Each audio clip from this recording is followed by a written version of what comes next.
let me make this clear. Do you have any idea how hard it is to actually be a man? Most men are basically invisible. There is not a female on the planet who's invisible today. 99% of the men go to the club and nobody even fucking talks to them. If they try and talk to a girl, they get blanked and ignored and told to Most men are absolutely and utterly invisible. This is the truth about masculinity, right?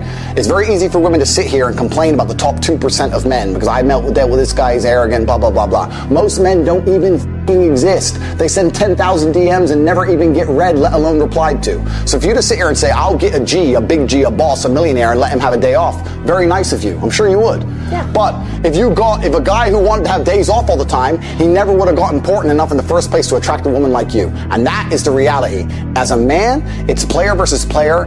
It's ultimately competitive.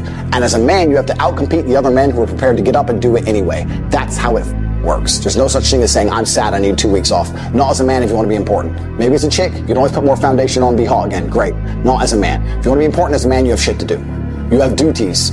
This is how it exists. This is how it's always been. And all the bad things, having the trauma, all the pain. You ain't a good man if you haven't had trauma. A man without trauma is a weakling. Andrew, I've been stabbed with a knife before. Congratulate. Good. Finally, something admirable. Good. See, now that's what I like to hear. So that's what I love to hear, because as a man, you need things that almost kill you and don't kill you. So I'm rich not because of money. I'm rich because I've been through a whole bunch of shit. Like, I don't see anyone else on the planet richer than me because they're either too old or their life's been too easy. Like, I've had a very, very unique life, very, very eclectic life. I was born with the best possible start a man can have, which is good parents and no money. I've made all of my money completely myself the hard way. None of this internet, Twitch, easy shit. I've done it hard. But yeah, I'm one of the richest men on the planet because of all the things I have that money cannot buy. My money's nothing, right? Money's easy. Like, once you're past 10 mil, let's say, there ain't nothing to buy. But the point is that once you get money, that's fine. But then I believe money is an amplifier. I don't believe money changes. I think it amplifies. So if you're a dork and you get incredibly wealthy, you become a mega dork. Whereas if you're a G and you get incredibly wealthy, you become a mega G. So it amplifies your status. It doesn't change who you are, it amplifies who you are. If you see a Lamborghini pull up and a little nerd gets out, you think, oh, super tech nerd, probably invented Stripe or something, he's a nerd. Whereas if you see a Lambo pull up and a big, strong, bald, whatever crazy dude gets out, you think, okay, he's a drug dealer. He's a mafia boss. The Lambo doesn't change what you think. It amplifies who the person is. Money is an amplifier. It doesn't change. So I'm very fortunate. I'm very happy that I was poor for a long time because I never would have been able to learn the lessons I've learned if I was rich. I would have never been able to take those risks. I would have never been able to be in those situations. I've been stabbed just like you. I'll show you my scar. So I would never have been able to been put through hell if I had money. So I'm very glad I was poor for a very long time. And the reason I'm the richest person on the planet is not because of the amount of money I have. It's because of all the shit that happened to me when I was poor. You talk about GTA, Grand Theft Auto. I know the game. I used to play the old one on the PlayStation 1 when I was a child. But I've never played any of those games, but I find it amazing that people will sit there and spend all their time upgrading that character, making as much money as they can, getting the best guns, getting strong, getting some hoes, meeting important people, getting the best car. They'll do all that in a game, but they won't do it in real life. I find that incredible. Like, my life is GTA.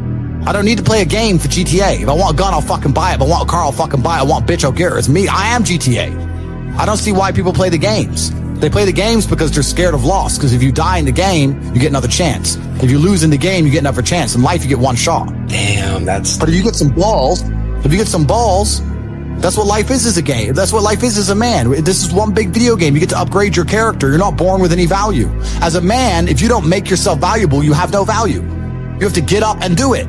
Just like a video game, you start with 0. You have to decide if you want to complete it. You have to upgrade your character. So I find it amazing that men are going to play video games and fuck about and waste their time instead of upgrading their character. Everyone knows what to do. You know what you have to do. You're right. If you had to become the most dangerous, intelligent, respectable man on the planet, you know you're supposed to go to the gym. You know you're supposed to train, learn how to fight. You know all these things. You don't do them. That's your decision. It's your prerogative. I didn't make that choice. I made the choice to do it all. I decided all of that. And every single man watching this can do the exact same thing, which is why I have very little pity. When I do these streams and people think I'm arrogant or I'm rude to people, or even to you earlier when I was making jokes and I've been joking with the girls, You're saying good, drink the soy latte. I'm not, yeah. Of course, and I know we're only joking, right? But the point is, that's a conscious decision you made. I would never make fun of someone who hasn't got a choice. I wouldn't make fun of someone born with one I arm. have a choice, though. But if you've made a fucking decision to be less than you should be, then I believe you should be mocked for that decision. I agree. I feel like, yeah, because like you're not living up to your full potential. Like it's your choice to basically not live up to your full potential. Completely.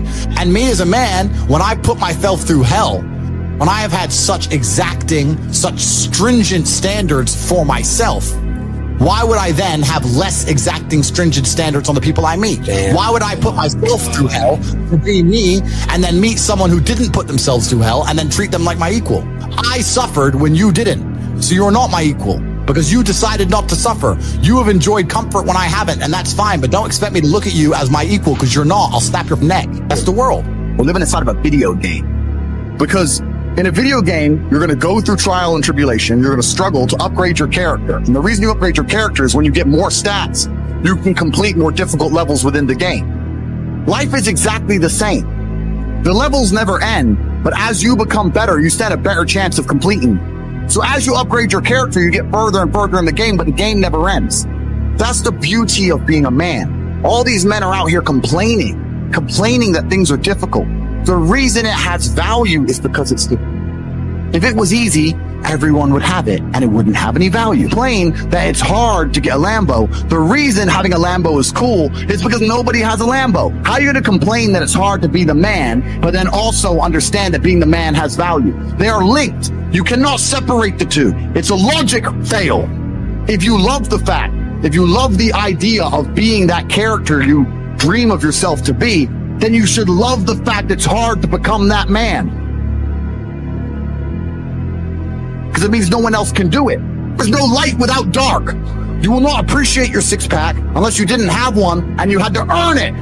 That's how the world works. So when I talk to these dudes like, oh, but it's, you know what, Tate, yeah, I agree, but you know, it's hard. Of course it is. It's supposed to be. And if you're not cut out for it, then go off and live a normal existence and die.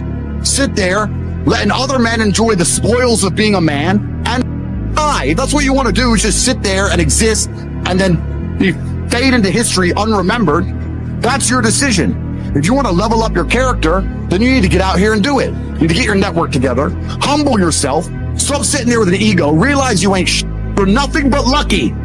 Bacteria could have stole your eyesight at the age of 3, and it didn't. You could have been in a car crash and lost both your parents. Never happened. You've been nothing but lucky. Blind luck has given you a favorable hand. Most of the time, you don't feel like doing the things you're supposed to do. But the true masculine frame throughout history was doing the things they didn't want to do, but they knew they had to do because they had honor and duty. That's what honor and duty means. I've always been rich, but I'm not just rich because of money. You have to understand, I'm rich because of a bunch of things that money cannot buy. Like, I know there's people with lots of money, but they don't have the network I have. They don't have the brotherhood I have. Just sitting with my boys knowing that if it comes to, if the bullets start flying, me and my 10 friends, we all die or no one dies. Having that brotherhood, having women who would literally, you could go to jail for 10 years and they would wait for you. They exist for you and only you, completely and utterly. You are their entire universe.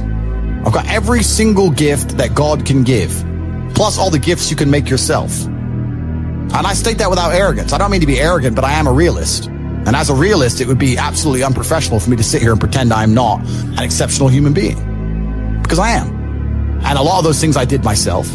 And some of them were God-given. But the ones that weren't God-given was because I put myself through hell. I put myself through hell because I decided to throw comfort away.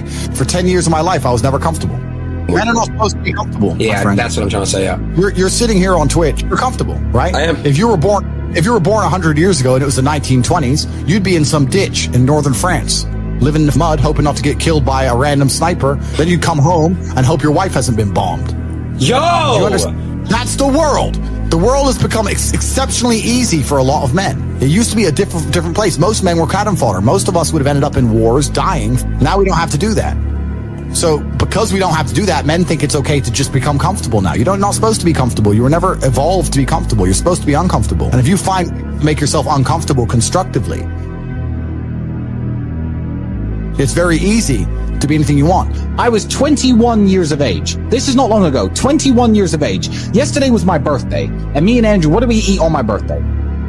KFC. Why did we eat KFC? Because when I was 21, me and Andrew used to have no food. I used to drive my broken Volkswagen Golf to the KFC restaurant in Dunstable, United Kingdom, and I used to sit in my car. And you couldn't ever eat anyone's leftover food if they ever had their mouth on it. But at KFC, they used to buy buckets. And I would sit and wait for people to sit outside, eat their meal, and leave the bucket on the table. And I used to go and take that bucket, 3 or 4 pieces of chicken. And I used to collect 20, 30, 40 pieces of chicken that were perfectly fine, left in the buckets. And I used to go home and I used to freeze that chicken. And me and Andrew would break it up, put it in our rice, and that was our meal. That's what sustained us for that hard year. That year we had when I was 21 and you were 22. That's how broke we were. I used to scavenge chicken from KFC because I thought, fuck it, I'm not dying and I'm going to lose in my kickboxing fights because I don't have enough protein. What am I going to do to make it through the day? That's how broke I was. And that's a sad story if you never make it out. To me, that's a happy story. That's a story of triumph. Now it's like, hey, Andrew, it's my birthday. What we doing? KFC? And it's a big joke. We sit there eating our KFC laughing about how we used to scavenge KFC chicken. So we weren't really poor because Dad was a chess master. Do you want to talk about that? Sure. So yeah, what's actually quite amazing is I became, like, we're going to go into the Twitch guys soon because I was talking to these Twitch guys. These Twitch kids I'm talking to now, they're making millions and millions of dollars. And that's why if anyone watched my recent stream with Aiden Ross, he's actually a good guy. He's a nicer guy than I thought he was. Switched on. But he's like, am I fat? I'm like, for 21 with all your money? Yeah, you could have the best gym, the best personal trainer. You have all the time in the world. You are ridiculously out of shape for your scenario. We had to become world champion. I became world champion, just became European champion. And like he said, we didn't have enough protein in our fucking diet. We're sitting there eating rice every day thinking this is the cheapest thing we can eat. We have no fucking money. But we need some meat. How can we get meat? I became world champion without even fucking food. And you got these kids with millions and millions and millions. He ain't got a six pack. It's fucking embarrassing. That's why I had to tell him. And I'm still going to tell him for the rest of his life. I said, bro. And this one saying I'm glad I was broke when I was young, because if I was rich back then, with my mindset, I would have been an even better kickboxer. But these kids who make all this money and they don't do shit, it's ruined them. Now they're just soft. They're going to stay soft. Life's been too easy. They've had no trauma, no struggle. If you want to be a man, you need to go through some real shit, and you have to go through some trauma and use it, internalize it, and that's what turns you into a man. Yeah. If you're a man who's never had hard times, you're not a very good man. Any man who's had an easy life is going to fall and collapse in the face of adversity.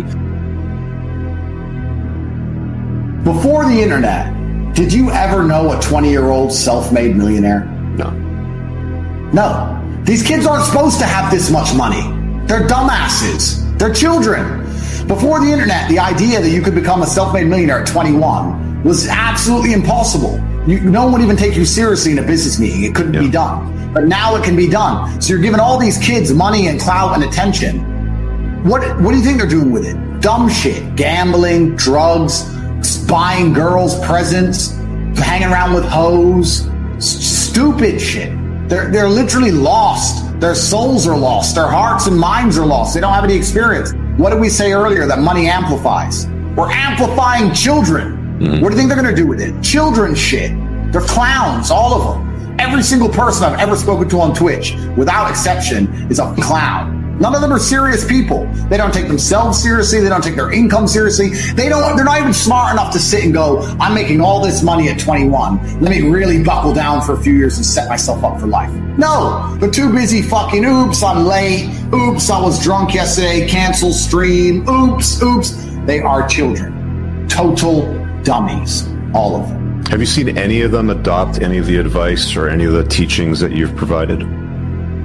I have faith in Aiden. He's the only one I have some faith left in. So I'm trying hard with Aiden to show him that if I was his age with his kind of money, I would be so far ahead than I already am. Like, I couldn't even afford to fucking eat.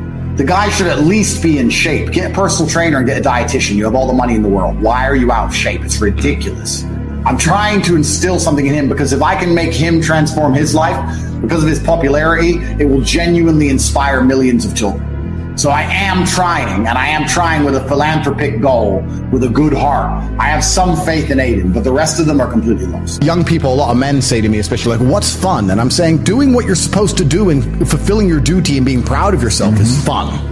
That's the only fun you need. You don't need the fun of trying to chase all this garbage and this hedonism and this black hole. That doesn't lead anywhere. Did you do that for a while? For a while, yeah, certainly. So did I. You have to. Yeah. Until you get to a point where you realize, okay, this is never going to end. Am I going to continue to go down this path, or am I going to turn around and just skip it all? Right. Because it only ends badly. The youth are obsessed with fun. If you look at other societies, the youth are not so obsessed with what's fun today. What's fun now? I need fun now. I'm bored. I want fun. You know, they're overstimulated, whatever it is. They're also selfish. They're also self-obsessed with how they feel. This teaching a whole society and teaching a large contingent of the youth that how they feel plays paramount over the world. If you feel sad, that's all that matters. Not, well, I feel sad, but it doesn't matter because I'm doing the right thing. I feel depressed or I feel stressed, but it doesn't matter because I'm dedicating myself. No. What matters is how you feel right now, which means they only want to be happy all the time. And if you're going to only chase happiness and you don't have any particular skills, you're going to end up just chasing hedonism, and this is where you end up. And it's insanity. I think one of the largest tenets of masculinity for the largest period of human time is ignoring how you feel and doing what you're supposed to do because you're supposed to do it. We feel things, but jobs must be done, whether we are happy or sad. And this is also disappearing from the world. I'm stressed probably 6 days a week. I'm pissed off 6 days a week. But things need to be done. Right. So you just have to do them. It's actually interesting because I think humans, or maybe this is just me coping, maybe this is cope, but I think we're designed to struggle a bit. Because the closer you are to struggle, the more sensible you are.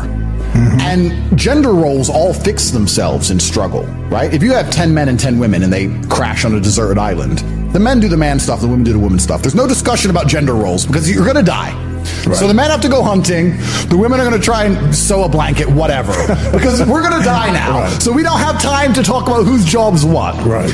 Also, if you meet somebody who's had a hard life, they seem to be pretty wise. Yes. It's difficult to find someone who's had a hard life who's a total idiot. So I think humans are supposed to struggle a bit. Absolutely. I know it's overused, but the hard times create good men create good times, and the good times create a bunch of weaklings, and they mess everything up. Yeah, it goes to a point, and then it goes the opposite. It goes the opposite way. Yeah. These people have had too easy lives for too long. People have had it too easy for too long, and none of them know any struggle at all. I mean, I don't know about you, honest with you. Like, I can almost crash my car 10 times. And I only slow down when I hit the tree. This is how I am. Like, I think that inside of the human psyche, sometimes you need to be shocked. You need to be hammered with something. That's just how it goes. Because until then, you're like, maybe. I'll keep it in mind. Yeah, well, I got away with it. Yeah. But when you finally learn your lesson, right? But there's a lot of these people out there who aren't being taught any lessons at all because they've never had any kind of difficulty in their life. And what is life without difficulty in the first place? What is life? What is the point of life without difficulty? One of the things that's comforted me in all my garbage is actually, I watched one of your videos, and I was watching one of your videos a couple years ago, and perhaps I'm wrong, you can correct me, but I don't think you regret any of the bad things that happened to you. Not at all. Because it makes you who you are. When I tell people that you are the sum of the 5 people you spend the most time with, everyone agrees. They go, yeah, that's probably true. The 5 people you spend the most time with, that's what you're going to end up like. They say, yeah, that's true. And then they continue to hang around with people who they don't want to be. Why? There has to be a point. There has to be a point where you sit and go, okay, you're my friends, etc., etc. I love you guys. Yeah, we can talk. Whatever. But I'm on a different life path. You have to leave some people behind. You wouldn't want to be, if you were to come hang out with me and you were in a room with me and my 5 friends, you'd feel self-conscious. You're right. You don't feel self with your friends because you only surround yourself around people that are on like your level of like. I'm with killers. We're fucking monsters. If you were to come hang around with me and my crew, you would be self-conscious, and that self-consciousness would motivate you, or they would certainly instill the discipline required for you to change. You don't feel self-conscious amongst your peers. That's why you don't change. If you were to get in a room and you're the only person who ain't a monster, you'd want to become a monster. That's life. That's humanity. So I say this to people all the time. If you know you're the sum of the 5 people you hang around with, why you hang around with people you don't want to be? And that's why I live in a competitive environment. I live with my brother, my cousin. I live with men. We have a big house. We could all afford 10 houses each. We live together on purpose. If my brother does 500 push-ups, I ain't going to be the bitch of the house. I ain't going to not do them. That's because that's how life was. If we were still in the animal kingdom, the lions that you see on TV, they weren't just born big lions. They had to fight other lions. They had to fight to get that antelope. They had to fight other animals, hyenas, jackals. They had to fight to be the boss. We're living in a comfortable world now where people think, it doesn't matter. But you know what? To some degree, it does matter. It does matter, and I'll tell you who it matters to. It matters to your soul, and it matters to God. I stand in the mirror with a pure heart. I know I am the best version of me that could possibly ever exist. I know that God is proud of me. There's nothing that God hates more than sloth and laziness. If God were to create a man and that man were to sit around and do fuck all, God will frown upon you. It's why you're never lucky. All these people who talk about toxic masculinity and how bad it is for men to be traditionally masculine. A traditionally masculine man does things he doesn't feel like doing because it is his duty to do that. He charges into the building because it is his duty. Not because he feels like it, because it is his duty. If you find a man who is stoic, he's not going to hurt people. He's going to sit and think about his actions very carefully, and he's going to be a good man who protects for it and provides for his family. You find a man who just acts out on impulse and does whatever he feels like, you're going to find a dangerous man. You'll be teaching young men to understand that the world is very, very difficult. It's hard to be a man. You're going to feel bad sometimes. You just suck it up and perform anyway. Not to sit there and cry your eyes out. And when bad things happen, they call traditionally masculine men. If you need a firefighter, you need a masculine man. When you call the police because of the problem you had, you want masculine men. And as soon as a woman or a man is in trouble, when you look for backup, you look for masculine men. And masculine men have a duty to provide and protect those they care about. We have a duty to do things we don't feel like doing because we know we're supposed to do them. And that's why we stayed in the Titanic and died. Do you have any idea how hard it is to actually be, let me make this clear. Do you have any idea how hard it is to actually be a man? And I say this and women go, oh yeah, I do that. As soon as most women encounter any kind of problem, the first thing they do is turn to a man. Their man, their dad, the mechanic, the police, a man. If you actually put a woman in front of a problem and go, no men, they're like, oh, whoa, fuck. It's a mental breakdown. Men, day after day, especially if you're a high-level man, let me make something clear from my life. I'll talk from personal experience. I'm not just looking after me. I'm not just looking after my chick. I'm the guy in about 300 people's phone books that they call when anything big goes wrong. You get arrested in Russia, you need extraction from Ukraine, you need $1 million, whatever it is, Kazakhstan, abduction, they call me. I'm the first phone call. I'm fixing 400 different lives. I'm a problem solver. Chicks can't fix any of this shit, right? This is how hard it is to be a man. And it's amazing because society expects it of you, but so do women. If you had a man, be honest, you had a man and you went to your man and said, oh, I've got this problem, I can't fix this, it's broken, the car tire's broken. And he went, I don't know. You would dry up. Like, you'd be like, well, fucking, what the fucking point are you? That's the truth. You could sit here and go, oh, we'd call a mechanic. No, you wouldn't. You'd look at your man and go, what do you mean you can't fix it? I'll do it myself, waste man. And this is what she's saying about your man will get up and go, and you know what's beautiful about masculinity? A bunch of times a man will go up and he doesn't have a clue how to fix it himself. But he'll go, don't worry, baby, okay. And he'll stand up with no money and no clue. And he'll go out there and try and find a way because as a man, you need to be useful. It is so difficult to be a man. You have no idea the amount of pressure that we're under from society and from the women we even want to associate with. On a whole, it's difficult. So you have to keep all these things in mind. It's hard. It's supposed to be hard. Life is supposed to be hard. You're supposed to think this is terrible. You're supposed to suffer and smile through the pain regardless. Listen, life is extremely difficult as a man. It's very hard. There is no way I can tell you to win unless you're a top tier man. I can't sit here and give you a cheat code that allows you to stay a loser and win. I can only tell you what I've done. I became extremely wealthy. I became extremely capable. I became extremely smart. I developed a vast network of individuals that nobody wants to mess with. And I set up a life that makes me difficult to damage. That's what I did. I believe that a man's life is difficult and that he has a sacred duty to become strong to handle such difficulty. I believe men are personally responsible for their actions and for the results they achieve in their lives. I'm saying if you want to live the life I live and you want to have all the things I have, of course, it's going to be difficult. But I have absolute respect for anyone who gets up in the morning and faces their demons and gets it done. Because life as a man is fucking hard. It is really